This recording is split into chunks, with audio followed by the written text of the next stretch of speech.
爱沙尼亚外交部突然喊话中国，大概意思是：中国，你听好了啊，在这个我和俄罗斯之间，你必须选一个。你要是跟着俄罗斯好，那咱俩这就没完了，后果自负。这话一出来呢，国内的网友那都是集体蒙圈啊！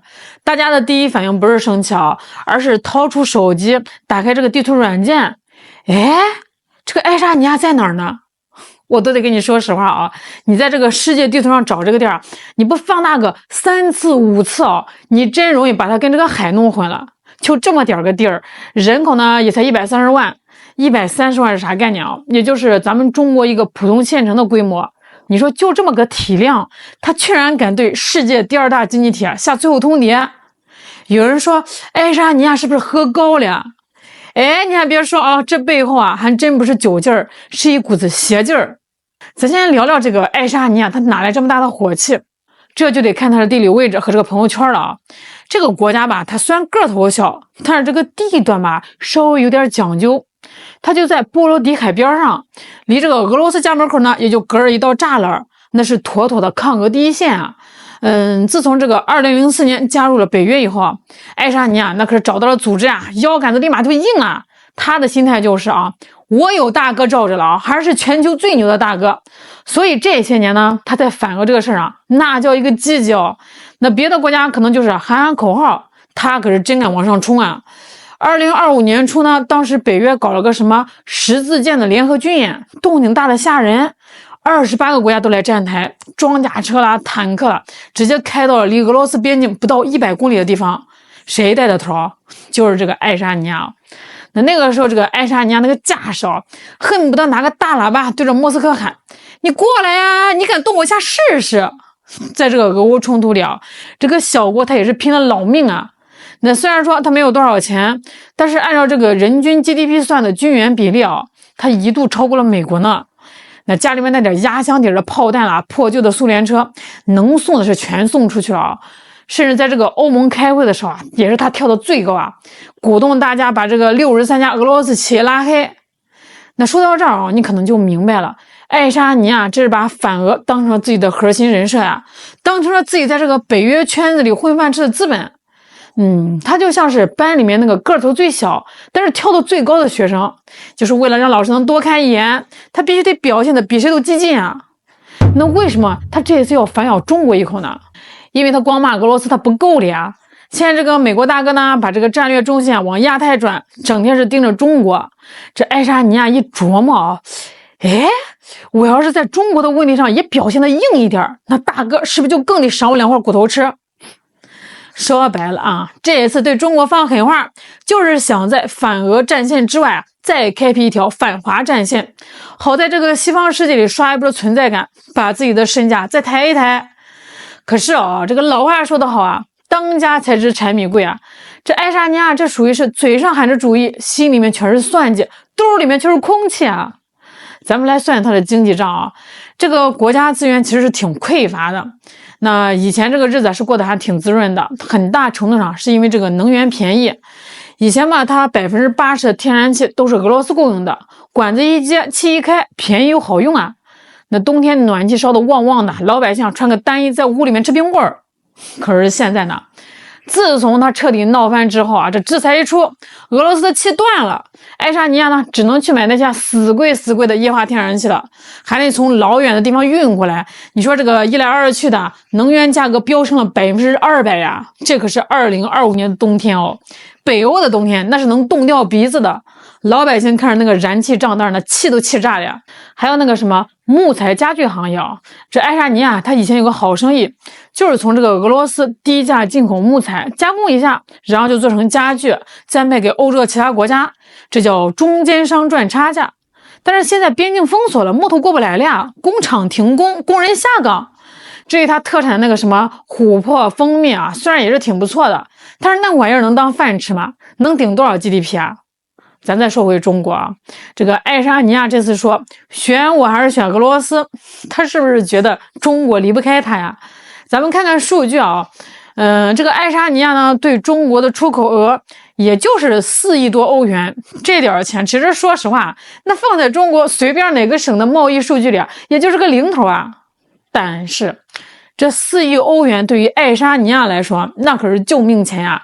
尤其是电子元件这一块啊，爱沙尼亚呢有个著名的企业叫爱立信，它在当地有个大工厂，这个工厂生产的东西啊，它很大一部分都是卖给咱中国的，或者是供应链也是跟中国挂钩的。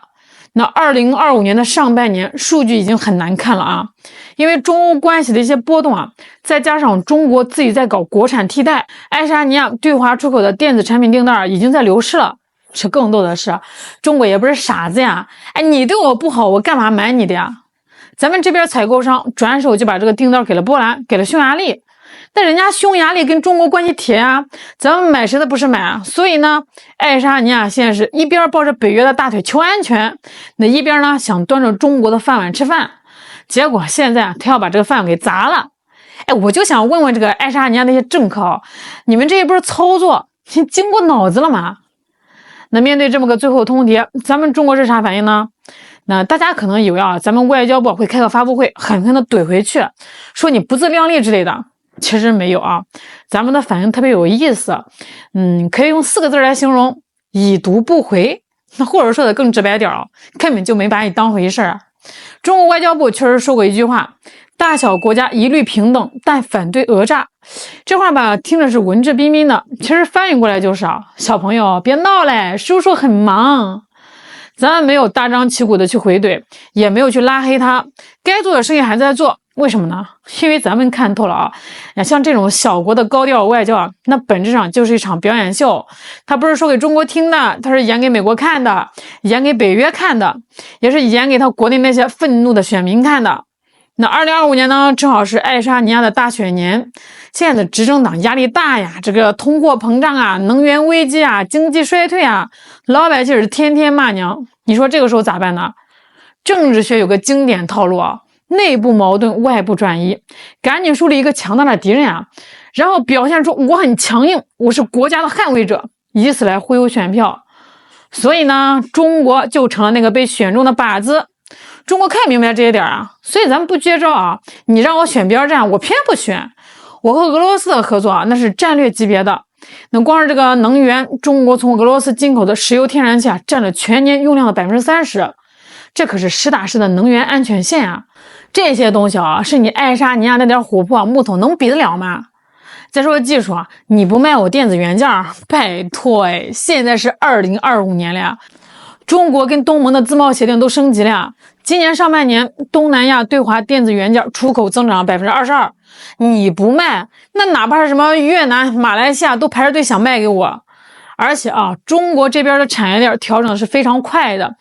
以前呢，有一些这个中欧班列，它是走爱沙尼亚那个塔林港出海的，可是现在呢，2025年中欧班列开了 1.8 万列，很多新路线直接绕了个弯儿，咱们走哈萨克斯坦，走波兰，走白俄罗斯。直接把你爱沙尼亚给略过了。塔林港以前多热闹啊，现在货运量被波兰的格但斯克港反超。那曾经的地理优势啊，因为你的瞎折腾啊，一夜之间就变成了地缘尴尬。这就是大国的手段啊！我不骂你，我也不打你啊，我只是转身离开，你就疼得哇哇叫啊！那聊到这儿啊，其实挺让人感慨的啊，在这个动荡的世界上，小国生存呢确实是不容易，但是小国生存也得有智慧啊。你看人家匈牙利，你看人家塞尔维亚，甚至你看现在的东南亚国家，人家的策略是啥？是左右逢源，是多交朋友少树敌，两头吃，两头拿好处，这才是小国的生存之道啊！爱沙尼亚呢，他选了一条最险的路，梭哈，他把所有的筹码都压在了美国和北约这一边。为此呢，不惜得罪邻居俄罗斯，现在呢还要得罪金主中国。他以为啊，只要这个嗓门大，只要这个姿态高，就能换来西方的掌声和援助。可是朋友们，这掌声能当饭吃吗？哎，等你这个工厂倒闭了，等你这个天然气买不起了，等你财政赤字爆表了，你去找这个北约大哥拉兄弟一把。你看看北约那些国家啊，德国自己经济都乱成一团麻，法国那是天天罢工，美国新上任的财政部长贝森特那也是在算计着怎么削减开支呢。哎，谁有闲钱来填你这个无底洞啊？这更讽刺的是，爱沙尼亚最大的电子企业爱立信分部啊，15%的营收靠中国市场。真要翻了脸呀，这中国市场一关，这15%的窟窿谁来补啊？美国政府给你补吗？这简直就是拿自己的大腿肉去喂别人的看门狗啊，还觉得自己挺光荣。那反观咱们中国，面对这种挑衅，保持的是一种战略自信和定力啊。我们不跟这个小国一般见识，我们继续推我们的一带一路，继续搞我们的全球贸易啊。就连爱沙尼亚的木材加工品，只要你价格合适，我们照样买。2024年还买了6200万欧元呢，这叫什么呢？这就叫格局啊！这就好比一个大侠，这走在路上被一只小狗吼了2声，你说这个大侠会拔剑把这个狗杀了吗？不会，大侠只会笑一笑，继续赶路，因为大侠的目标是星辰大海啊，而不是跟一只狗在这路边吵架。这出戏咱们就当个乐子看。至于这个爱沙尼亚的未来不用算卦，结局其实早就写在这地图之外，离上帝太远，离大国太近，而离智慧呢，实在是有点远的离谱了。好啦，今天就跟大家聊到这儿了。那对于这个只有放大镜才能看得见的通牒，兄弟们怎么看呢？欢迎在评论区聊聊。我是小懒，我们下期再见。